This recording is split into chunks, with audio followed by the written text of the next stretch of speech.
Se você já trabalha com alguma deficiência, seja ela visível ou não, existe uma grande chance de que você já tenha direito a se aposentar antes do tempo normal. E provavelmente ninguém te disse isso. Nesse vídeo, eu vou te mostrar exatamente o que é a aposentadoria PCD, quem tem direito, como funciona a avaliação e o que você precisa fazer agora para não deixar esse direito passar. A lei existe desde 2013. Pouca gente conhece e ainda menos gente conhece como usar a seu favor. A aposentadoria da pessoa com deficiência foi criada pela Lei Complementar número 142 de 2013 e regulamenta um direito previsto na Constituição. Quem tem deficiência pode se aposentar com menos tempo de contribuição. E isso vale para qualquer grau de deficiência, leve, moderada ou grave, e que comprove isso ao longo da vida contributiva. E o que muita gente não sabe: você não precisa estar afastado, não precisa estar incapaz para trabalhar. Você pode estar trabalhando agora e ainda ter esse direito. Veja como funciona na prática. O tempo de contribuição exigido muda conforme o seu grau de deficiência. Em todos os casos, a idade mínima de 60 anos para homem e 55 anos para mulher também pode ser utilizado como critério alternativo, ou seja, o que vier primeiro. Para comprovar a deficiência, o INSS utiliza uma perícia chamada biopsicossocial, que não avalia apenas o seu corpo, mas também como a deficiência impacta na sua vida social, o seu trabalho e no seu dia a dia. O instrumento utilizado é o IFBRA. Ele pontua limitações em diferentes áreas e, com base nisso, define o seu grau de deficiência, leve, moderado ou grave. E o que muita gente não sabe é que essa avaliação considera a soma dos impactos e não apenas um diagnóstico isolado. Muita gente acha que a aposentadoria PCD é só para quem nasceu com deficiência. E isso não é verdade. Deficiências adquiridas ao longo da vida também são reconhecidas e frequentemente subestimadas pelo INSS na avaliação inicial.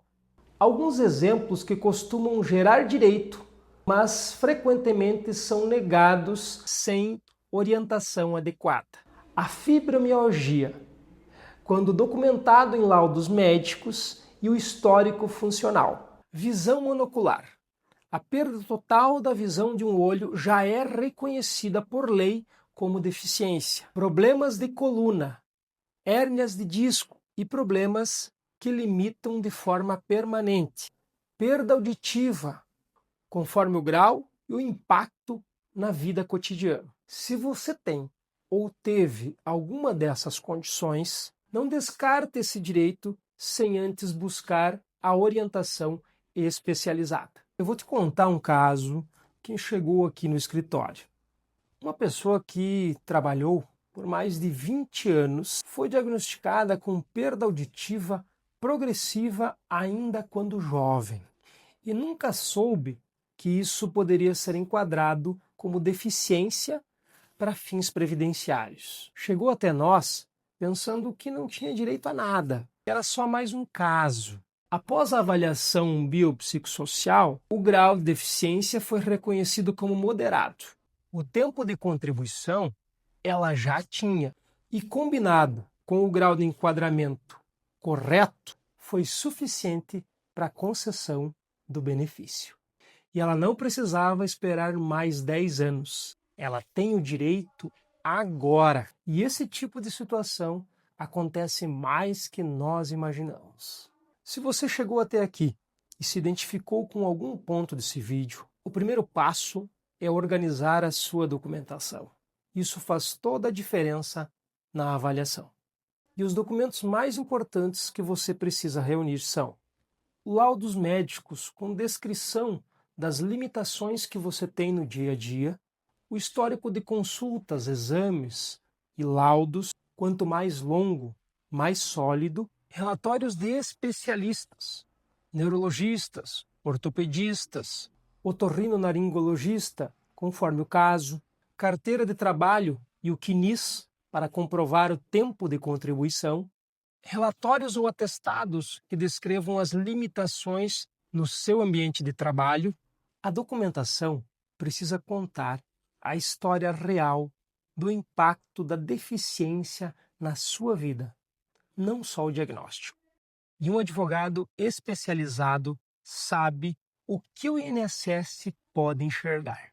Se você tem uma deficiência diagnosticada pelo INSS ou não, e nunca avaliou esse direito de forma séria, esse vídeo foi feito para você. Não é sobre desistir do trabalho.